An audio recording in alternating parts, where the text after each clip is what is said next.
কিন্তু আল্লাহর একটা পাওয়ার আছে যেটাকে রূহ বলে।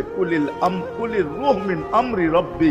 আল্লাহর একটা পাওয়ার, একটা সিফত, সবচেয়ে শক্তিশালী পাওয়ার যেটা, ওইটা আমাদের ভিতরে আল্লাহ ঢুকায় রাখছেন, যেটাকে আমরা রূহ বলি। কোরআনের ভাষায় রূহ বলে, বাংলা ভাষায় আত্মা বলে। যেটাকে আমরা আত্মা বলি ওটা আল্লাহর হুকুম ছাড়া কিছু না।